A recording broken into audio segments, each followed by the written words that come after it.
I was born in 1980 and lived in the USSR for 11 years. It was a special time. Everything was kind of easy. Everyone knew each other. The same people lived in the same apartments for many years, or maybe they still live, dragging the past with them. I remember the old cemetery where many grandparents I knew from the yard, teachers in kindergarten, teachers at school were buried. I lived in Ukraine in the city of Donetsk, and although I have been living in Moscow for many years, I consider it my home Ukraine. Once a year I go there to see old friends and relatives. It seems that nothing has changed there. All the same old neighbors, all the same old sellers in the shops that have remained since the Soviet era. Everyone is in their 50s or 60s. What I remember most from my childhood is my school. It was an unforgettable time. I went to a very good school with quite interesting people. My first girlfriend was there, my first friends were there. Most of all I remember the junior classes. It was fun, we didn't have phones, or set-top boxes, or anything else. The fun of today's children cannot be compared with our fun. These walks all day long. It was a great time. But there I had one not the most pleasant case.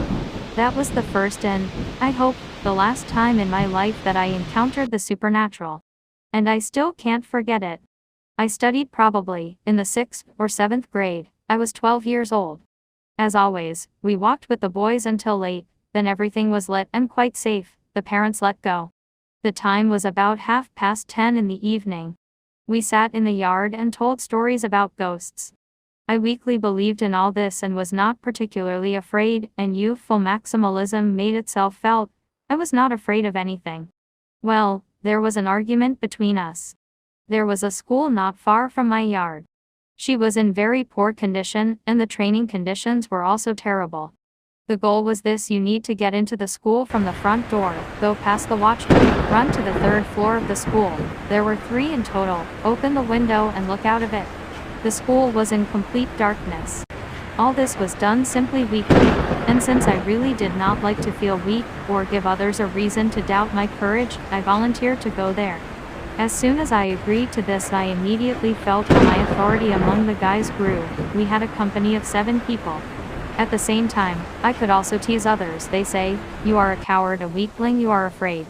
And this gave me a pleasant feeling of superiority, despite the fact that at school in the first grades I was a victim of severe bullying. And I went to the old school on this wave. Standing on the veranda near the door I looked out the window. The watchman was sleeping at his table very soundly at that. I cautiously opened the door and made my way into the lobby. In the prone position, I crawled past the watchman, went behind the wall, and got to my feet. My friends were already waiting for me in the yard near the window. I had to act. Now I was on the 1st floor near the director's office. It was very dark, and I didn't have a flashlight with me. I groped my way to the stairs to the 2nd floor. 3 minutes later I was already there. I walked very slowly, for one wrong move and I could fall or stumble, because the darkness was pitch black, even gouge out my eye. So I reached the 2nd floor. 10 minutes later I went up to the 3rd.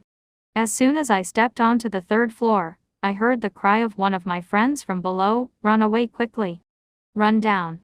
I became anxious. As soon as I began to descend, I heard a scream from the yard. From the opposite side, several windows were open. The same friend who had just called me back shouted, "Stop. Don't go anywhere. Stay where you are, and don't move."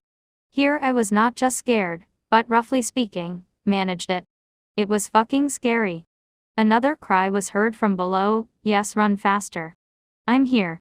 Do not listen to anyone." I didn't know what to do, who to trust and where to run, go down, or jump out the window. I didn't know where my real friends were. I just stood there and cried. Again there was a cry from below, "No one is standing in the yard. We're all standing here." Immediately, the voice of several other guys from our company was heard, "We are all downstairs. Don't go to the window, don't. We're rising." Suddenly there was a wild roar, and the whole company shouted in chorus, "Run." I yelled hysterically, and just ran forward without looking out the window. I did not go down, did not listen to both sides, but acted against both sides. Someone was coming up from below. "Don't go to the window. Don't go ahead," they said from there. At the same time, a cry was heard from the window jump. I ran into a dead end.